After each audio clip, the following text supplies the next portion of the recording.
Griff Hamlin here from Blues Guitar Unleashed. Welcome and thanks for joining me. In today's video, I want to show you one of at least my personal favorite moves as far as getting around the pentatonic scale on the fretboard in a little bit of a different way maybe than you've done in the past. And I'm going to do this with the minor pentatonic scale. I'll do it in A. Of course, it'll work in any key. I'll show you how that works. It's no big deal. But what I like about this is it approaches the scale a little bit differently. Typically, when we play, I'll say the minor pentatonic scale, we use what's commonly called box 1. If you're not familiar with box 1, starting at the A on the 6th string, A, C, D, E, G, A, C, D, E, G, A, C. 5, 8, 5, 8, 5, 8, sorry, 5, 8, 5, 7, 5, 7, 5, 7, 5, 8, 5, 8, if you want the frets. Very, very common pattern. You may be familiar with it. The problem is that whether you use this root or this root, you're always looking at the world, I call it to the right, but your first finger is always on the root. Well, it opens up things a lot if you, instead of putting your first finger on that root, put your third finger on that root. So now my third finger is at that A, at the 6th fret of the, 5th fret of the 6th string. I can't talk today, sorry. Okay, and what I'm gonna do is I'm gonna play this scale with a slide in it. So I'm gonna revolve around this root, but I'm gonna go ahead and go down to the G at the 3rd fret and come back. Then I'm going to go up to the C at the 3rd fret, the D at the 5th, and I'm going to slide up 2 frets. And that'll get me my E. Okay, and so now you could say, well, Griff, you just slid from box 5 to box 1. I know that. I'm well aware of that. But when I do this move, I don't look at it that way. And then from there, I go up to the G at the 5th fret of the 4th string, and now to the A at the 7th fret of the 4th string. So that's the whole octave. And I play it going down, then back up. And I do that simply to accentuate the roots. I could start here.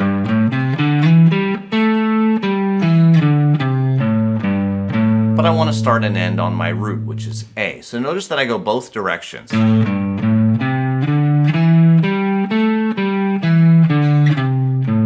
Now, as far as the slide goes, if you want to slide with your first finger, you can.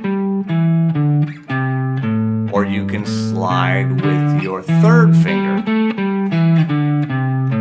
So you'll notice it kind of doesn't make any difference. I suggest doing what's comfortable. In my case, I tend to slide with my third finger going up and my first finger going down.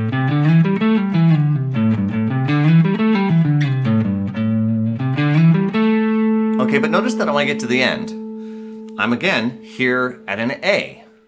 I'm at the 7th fret of the 4th string. Now, am I in the middle of box 1? Yes, I am. But here's a great way to now get out of it. I'm going to do the same move again. Go down to the G, back to the A, go up to my C, right? Which is the same fret as where my first finger just was on the G. The D, which is the same fret always as the A was. Slide up to the E. Now, it should feel like I go there, but I'm crossing the B string, so I gotta add a fret. So now I'm gonna be at the 8th fret for the G and the A.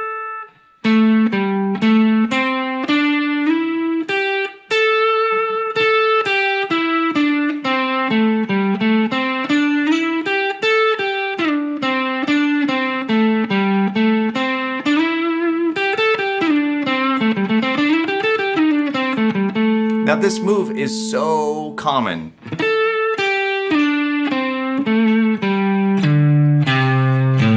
Right, if I keep going,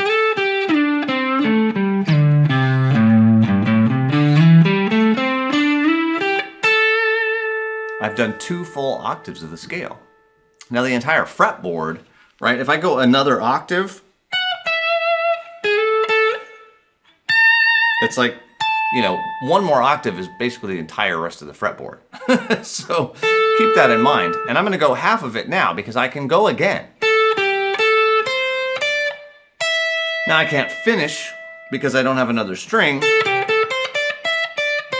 but I've got some. So I'm taking one pattern, repeating it again.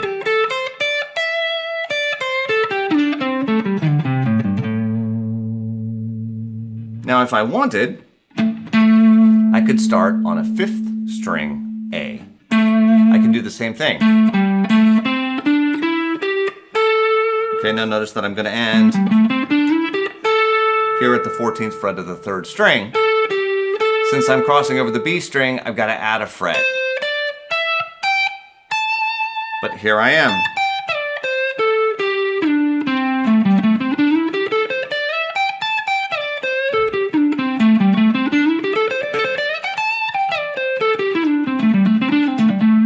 Now again, I'm crossing through the traditional minor pentatonic boxes, okay? And I'm aware of that. But it's a different way of looking at the same 5 notes. And that's important because it's a little bit more spread out this way instead of this way, okay? A lot of times students will say, you know, well, how am I going to get from one box to another? Well, this is a really great way to do that. Right, if I'm in box 1 and I notice that I'm on an A, I can do that. And if I figure it out that, hey, when I get to the end of this, I'm at box 3, and from here I can even do it again. And if you want to know how those blues rock guys do that, that's how. If you've got 2 octaves quick, that's how you can get, you know, make those big fast runs. So I'm going up little and I come back a little bit. And you kind of do it, honestly, you do it based around a comfortable fingering more than actual notes. That's kind of how that works. A little secret there. If you'll get to a spot as you kind of go through that, you get to there, well, you can now reach down with your middle finger. So that's the trick to that.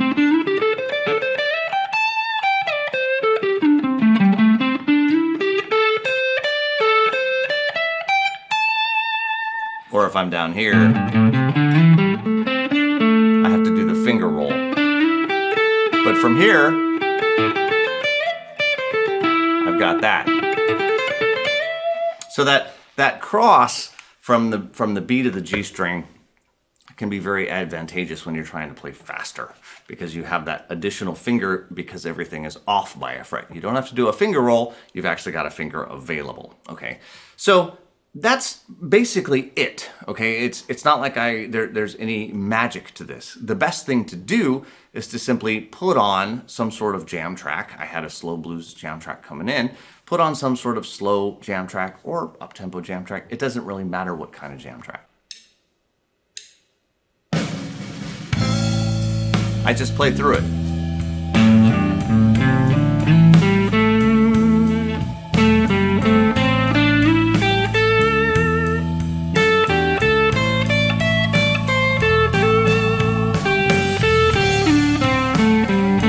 And notice I go from A to A.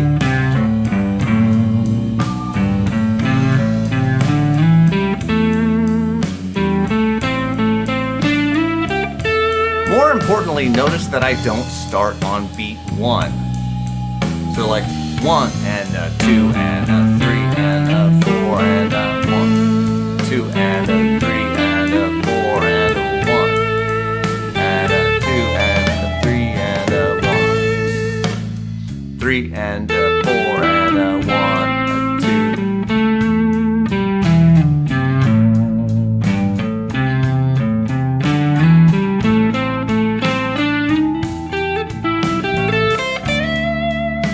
Right, just keep varying the rhythm. You don't have to do anything but practice the scale.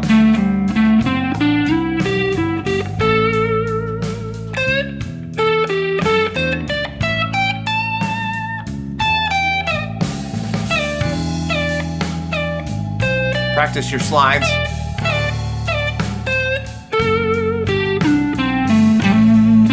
Grace notes.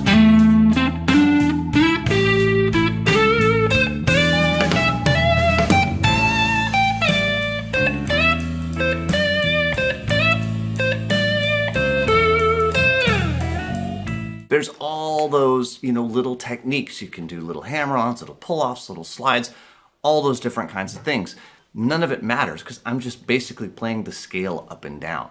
But notice how much I can get, how much mileage. It starts getting very musical as long as I'm doing the usual things, staying off beat 1, varying the rhythm a little bit, pause, which is really just a pause once in a while. I'm basically playing eighth notes, 2 and 3 and 4 and 1 and 2, and I just kind of pause on one of the notes and then keep going again. That adds that rhythmic variety that we need. All right, so I hope that gives you something to chew on a little bit. Play around with it. It's a lot of fun. Those jam tracks came from a pack I have called 5x5 blues jam tracks, which are 5 blues feels, most common 5 keys. It's kind of my bread and butter jam tracks I use for almost everything. So if you're interested, I'll try and leave a link to the Blues Guitar Unleashed course catalog near this video. Everything's there, all the jam track packs, all the courses, everything. So as always, I'm Griff Hamlin from Blues Guitar Unleashed. Hope you dig the video, hope you get a chance to play with it today, and I will see you soon. Take care.